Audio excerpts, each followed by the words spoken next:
पिछले दिनों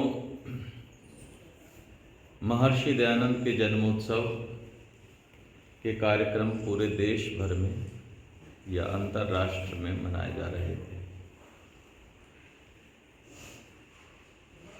महर्षि दयानंद को जब भी कभी याद करें, उसके पहले उनकी परिस्थितियों को जरूर देखना पड़ेगा कि महर्षि दयानंद जिस समय में हुए वो कालखंड कैसा कालखंड था। अंग्रेजों का राज हुआ करता था। दादा भाई नरोजी ने तो एक शब्द कहा कि आज़ादी शब्द करने वाला पहला व्यक्ति दयानंद था। यानी कि लोगों की अशिक्षा इस कदर थी कि स्वतंत्रता नाम का कोई शब्द होता है ये किसी को पता नहीं। हम आज़ाद होने के लिए कोशिश कर सकते हैं, हमें आज़ाद होना चाहिए। महर्षि ने लिखा कि विदेशी राज्य चाहे कितना भी अच्छा क्यों ना हो, स्वदेशी राज्य के समान कभी नहीं हो सकता। ऐसा लिखने वाला, ऐसा बोलने वाला पहला व्यक्ति दयानंद। तो जब भी हम महर्षि दयानंद की चर्चा करेंगे तो उसकी परिस्थितियों का ज्ञान हमें पहले होना चाहिए कि महर्षि दयानंद ने जब कार्य किया तो उन्होंने इन परिस्थितियों में काम किया। अगर हम आज की परिस्थितियों में कल्पना करें, जब इतना बड़ा महाकुंभ देश ने, दुनिया ने देखा, जब आज की परिस्थिति में हम उनकी चर्चा करें, जब इतने सुख साधन सामग्रियां जनसाधारण के पास हैं, जब हम पूरी तरह स्वतंत्र हैं, जब शिक्षा हमारे पास 95, 96, 97, 98% तक थी। उस समय तो शिक्षा भी 11%, और 11% में 1% महिलाओं का नंबर आता था, 10% पुरुषों का नंबर आता था। और जो शिक्षा थी वो भी आज जैसी नहीं थी। वो भी तो क्योंकि पीछे 700, 750 वर्ष मुगल्स के चले आ रहे थे। वो शिक्षा भी या तो उर्दू प्रधान थी या तो अरबी प्रधान थी। आज जैसी शिक्षा नहीं थी उस समय। शिक्षा के नाम पे अगर प्राइमरी स्कूल है तो बहुत बड़ी एजुकेशन मान ली जाती है। अभी तो हमारे छोटे छोटे गांव हैं, वहां पर भी high school, senior secondary school आराम से सहज भाव से दिखाई देते हैं। हायर एजुकेशन के लिए पहले विदेशों में जाना पड़ता था, लेकिन अभी तो हायर एजुकेशन के लिए हमारी पोजीशन बहुत अच्छी है। मेडिकल, नॉन मेडिकल के रास्ते बहुत अच्छे हैं। अमेरिका जैसे देश को लगभग 35% की सप्लाई है हमारे देश की, मेडिकल और नॉन मेडिकल में 35%। यानी कि वहाँ जो डॉक्टर्स हैं, वहाँ जो इंजीनियर्स हैं, वहाँ जो नासा वैज्ञानिक हैं, लगभग 35% हिंदुस्तानियों का शेयर है उसमें। तो अभी तो हमारी शिक्षा बहुत अच्छी है। लेकिन महर्षि दयानंद की जब चर्चा करेंगे तो दूसरी, तीसरी, चौथी, 5वीं पास लोग थे अधिकांश। किसी ने अगर 8वीं पास कर ली तो वो नौकरी के लायक था। अगर किसी ने 10वीं पास कर ली तो वो नौकरी के लायक था। अगर किसी ने 12वीं पास कर ली तो वो एसडीएम की पोस्ट के लायक था। तो महर्षि दयानंद की जब चर्चा करेंगे तो महर्षि दयानंद की परिस्थितियों से भी अवगत होना पड़ेगा। अभी परिस्थितियां बदल गई। जब हम भवन बनाते हैं ना, भवन, मकान, बिल्डिंग, तो भवन का ऊपर का हिस्सा तो सबको दिखाई देता है। ये इसके पिलर्स हैं, ये इसकी छतें हैं, ये इसके ऊपर का भाग है, ये इसका ध्वज स्थान है। लेकिन इस भवन के नीचे जो मटेरियल लगा हुआ है, जो पत्थर इसकी नींव में लगे हुए हैं, वो दिखाई नहीं देते। उनकी तो चर्चा ही करनी पड़ती है। कि इसका बेस बहुत मजबूत है, इसमें हमने सीमेंट बहुत अच्छा लगाया, इसमें हमने सरिया बहुत अच्छा लगाया, इसकी भराई हमने बहुत अच्छी की हुई है। तो वैसे ही इस देश की आजादी की जो नींव है, क्योंकि दादा भाई नौरोजी कहते हैं आजादी शब्द प्रयोग करने वाला पहला व्यक्ति दयानंद है, तो नींव का जो पहला पत्थर है ना, वो स्वामी दयानंद है।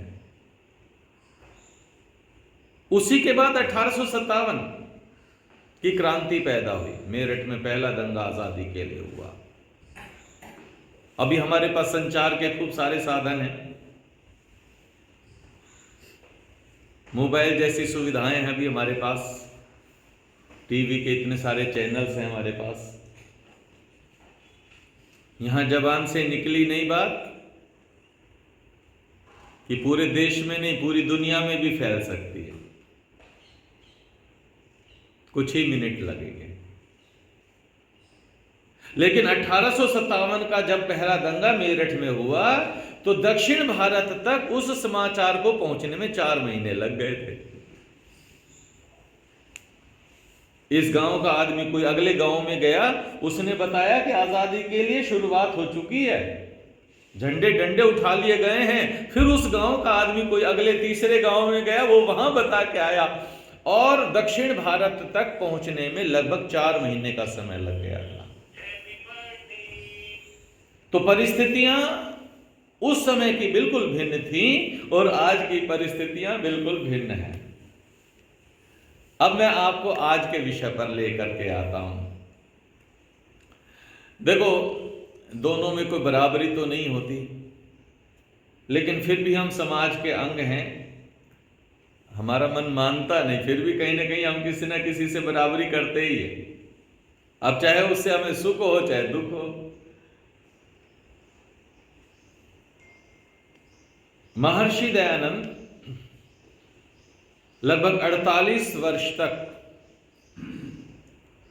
केवल एक प्रश्न के पीछे भागते रहे, एक अच्छे गुरु की तलाश। 48 वर्ष। मुझे कुछ नहीं, मुझे एक अच्छा गुरु चाहिए जो मुझे परफेक्ट बता सके मेरे प्रश्न का उत्तर। हाँ, स्वामी विवेकानंद को भी काफी समय लगा। वो भी कहते थे छूटते फूटते, तुमने देखा क्या? अरे जिस ईश्वर की तुम बातें मुझे बताना चाहते हो, विवेकानंद भी वही कहते थे, तुमने देखा?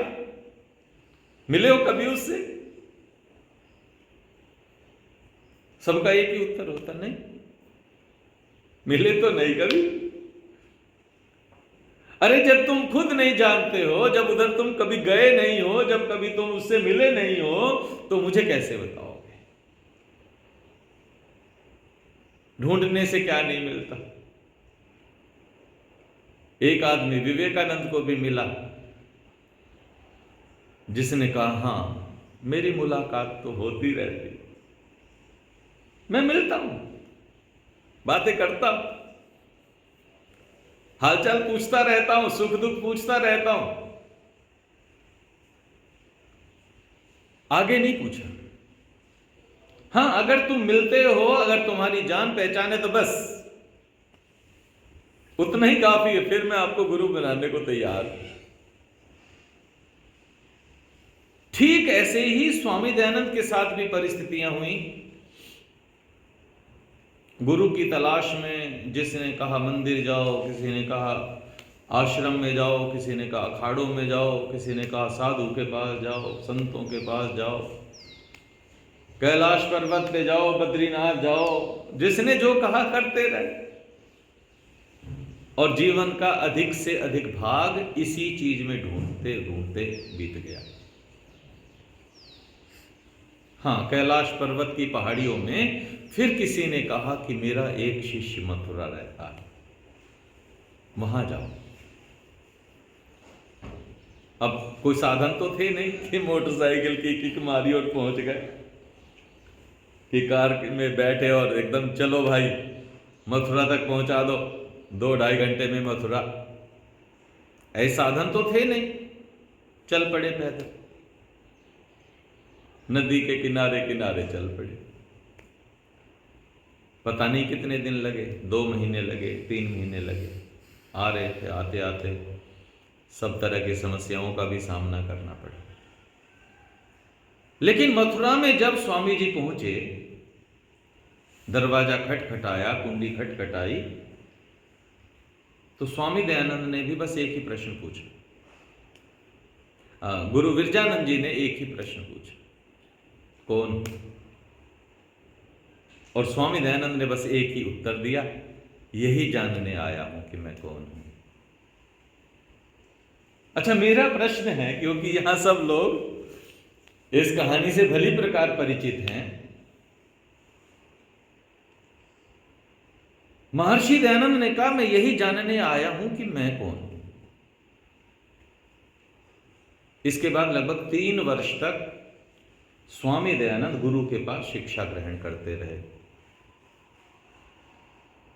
तो उन 3 वर्षों में कभी पूछा स्वामी दयानंद ने, स्वामी जी वो वाला जो प्रश्न मैं पूछ के आया था, कौन हो और मैं यही जानने आया हूं कि मैं कौन हूं, ये वाला प्रश्न पूछा क्या फिर कभी? और गुरुजी वो वाली बात तो बताओ, मैं कौन हूं? नहीं, वो प्रश्न कभी पैदा ही नहीं हुआ। 48 वर्ष के बाद ये प्रश्न पैदा हुआ, और 59 वर्ष, 60 से थोड़ा सा कम, 2-3 महीने, इतने वर्ष वो जिए, लेकिन ये प्रश्न फिर कभी नहीं सुनाई पड़ा कि मैं कौन हूं। आज का बस मेरा यही चिंतन का विषय है। हम अपनी मानसिकता बनाए रहते हैं। मुझे एक छोटी सी कहानी याद आ रही, पहले मैं उस कहानी को कहूंगा, फिर मेरी बात थोड़ी सी आसान हो जाएगी। एक महात्मा जी थे, बड़ी साधना करते थे। गांव में कुछ डिस्टरबेंस हो गई, किसी दूसरे गांव में चले गए कि भाई देखो, मुझे खाना दो या मत दो, पर मेरे ध्यान में मुझे विघ्न मत डालो।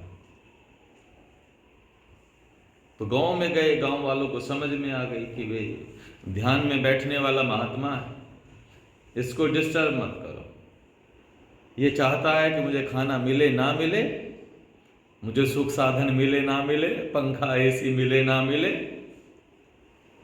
पर जब मैं अपने ध्यान में बैठूं तो मुझे डिस्टर्ब मत किया करो, मुझे बस थोड़ी देर मिलने दो, उससे करने दो मुलाकात। अब गांव के लोगों के लिए नई बात थी कि एक ऐसा साधु है जो कहता है मुझे किसी का भाषण प्रवचन नहीं करना, मुझे किसी को कुछ नहीं समझाना, मुझे कोई तुम्हें शास्त्र पुराण कुछ नहीं पढ़ाना, तुम अपनी मर्जी से जो मर्जी करो, मैं मेरी मर्जी से जो मैं करूं, बस मैं तो एकांत की इच्छा से आया हूं। पूरे गांव में एक ही दिन में खबर हो गई कि ऐसा साधु, ऐसा महात्मा आया। धीरे धीरे प्रसिद्धि दूसरे गांव में, तीसरे गांव में, चौथे, 5वें गांव में पहुंच गए। 8-10 किलोमीटर की दूरी पर एक दूसरा साधु भी रहता था। ये प्रसिद्धि उसके कानों तक भी जा पहुंची कि अमुक गांव में एक ऐसा महात्मा आया है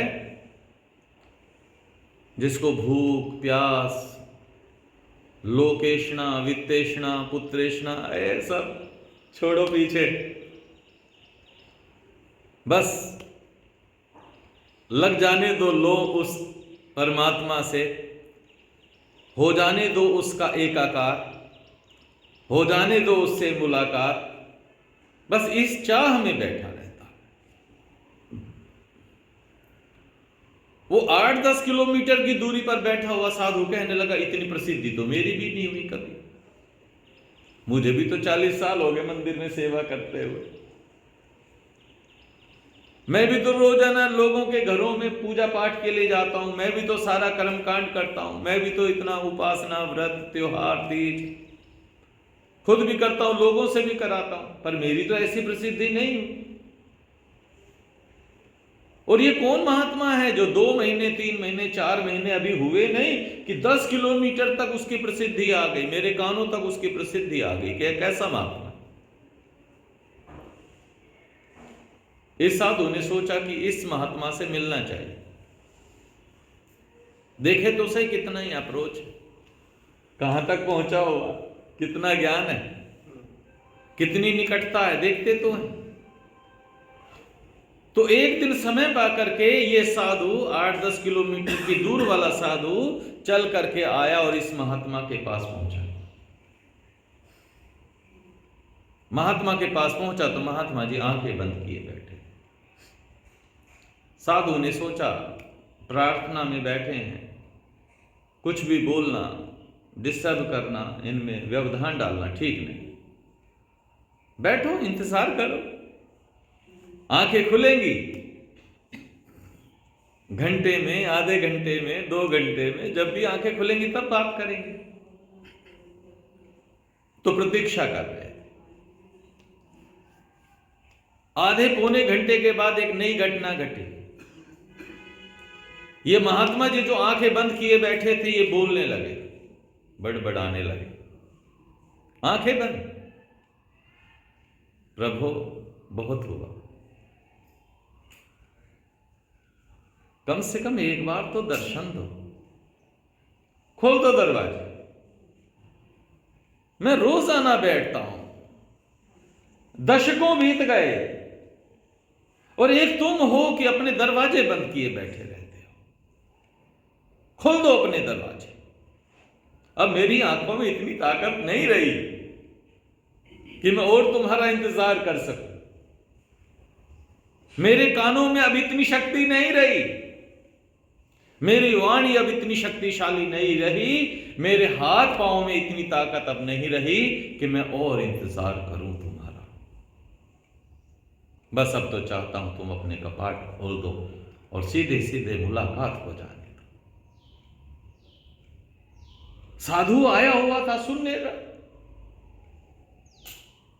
कि ये कैसा महात्मा है। कहता कपाट खोलो, दरवाजे खोलो, प्रकट हो जाओ सामने, बहुत हुआ, अब इंतजार नहीं होता। कुछ देर के बाद उन्होंने अपने दोनों हाथों को रब किया, आंखों पर हाथ फेरा, प्रभु का धन्यवाद किया, आंखें खोली तो देखा एक साधु दूसरा बैठा हुआ। साधु जी कहां से आए हो? प्रणाम, मैंने आपको देखा नहीं, कितनी देर से बैठे हो? साधु ने कहा महाराज जी कोई बात नहीं, मैं आपके दर्शनों के लिए आया था, मुझे कोई जल्दी भी नहीं थी, मैं तो इंतजार कर रहा था कि आप अपनी साधना से, अपने ध्यान से उठेंगे तो आपके दर्शन करूंगा। तो बाहर से आए हुए साधु ने कहा पर महाराज जी एक बात पता नहीं चली, आप ये जो कह रहे थे कपाट खोलो, दरवाजे खोलो, बहुत देर हो गई, अब तो आ जाओ, दर्शन तो। क्यों, आपकी मुलाकात नहीं हुई क्या अभी तक? कहने लगे नहीं, मैं इस इंतजार में 40 साल से प्रतीक्षा कर रहा हूं। तो संत ने कहा पर अपनी तो मुलाकात होती है, क्योंकि अपनी समझ में यह आ गया ईश्वर बाहर से नहीं आने वाला है। हम हमेशा इस इंतजार में रहते हैं कि ईश्वर बाहर से आएगा, वो हिमालय पर्वत से आएगा, वो गंगा के किनारे से आएगा, वो यमुना तट से घूमता हुआ आएगा। खोल दो कपाट, खोल दो खिड़कियां, जलाओ दीपक, बजाओ शंख,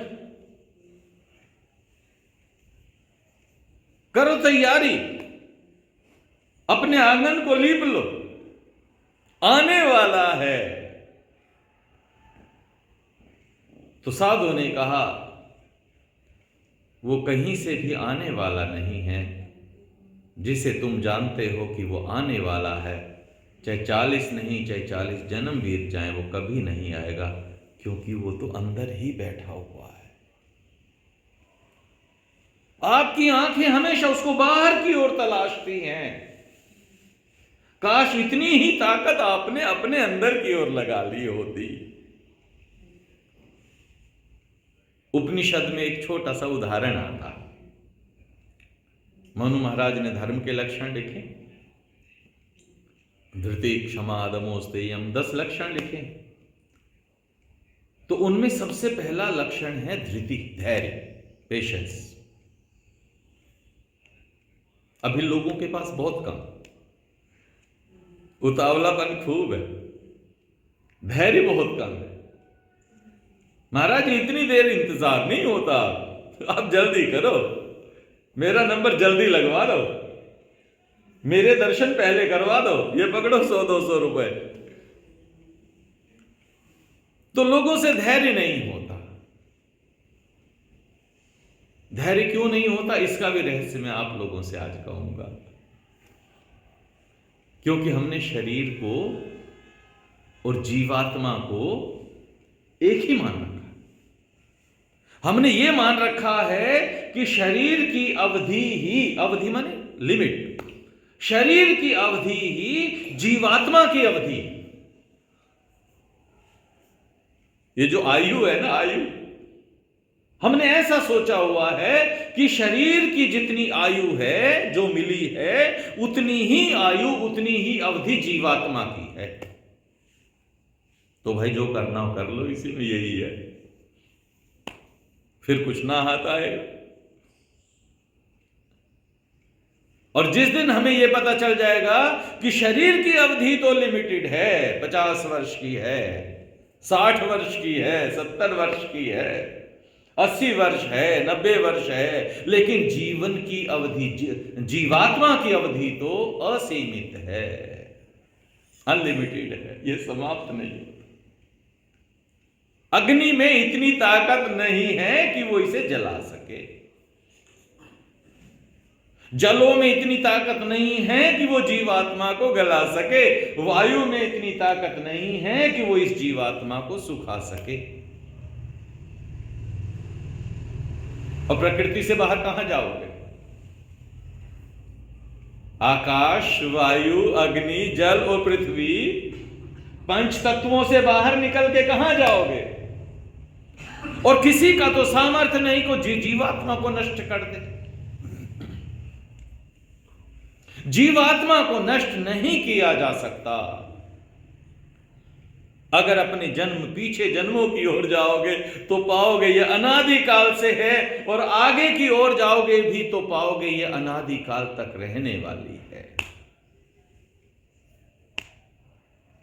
कितने सारे लोगों ने तो इस विषय पर विवाद बना लिया कि जीवात्मा परमात्मा जब दोनों ही नित्य हैं तो दोनों समान, लेकिन दोनों में एक अंतर है। हमें कहीं पहुंचना है, हमारी एक चाह है, हम मुक्त होने की दिशा में प्रयत्नशील हैं, लेकिन बीच में धैर्यहीन हो जाते हैं। शायद मनु महाराज के इस नियम को अगर हमने गंभीरता से लिया होता ना, तो आज साइंस की क्लास में भी पहला पाठ धैर्य का होता। भाई धैर्य रखो। मैथमेटिक्स पढ़ाते हुए भी बच्चों को पढ़ाया जाता, मान लीजिए तुम्हारे पास 15 मिनट का धैर्य है और उस कार्य को तुम्हें 30 मिनट लग रहे हैं, तो बताओ धैर्य का कितनी मात्रा बढ़ी। लेकिन वहां एग्जाम्पल पढ़ाए जाते हैं, तुम्हारे पास 10 रुपए हैं, 5 रुपए चोरी हो गए, तो बताओ कितने। उनके पढ़ाने के पैरामीटर्स अलग हैं, लेकिन इस वैदिक सिद्धांत के जो पैरामीटर्स हैं, कह सकते हैं परमानेंट है। इनमें परिवर्तन की आज तक आवश्यकता नहीं हुई। जितना जितना जागरण मनुष्य में आता चला गया,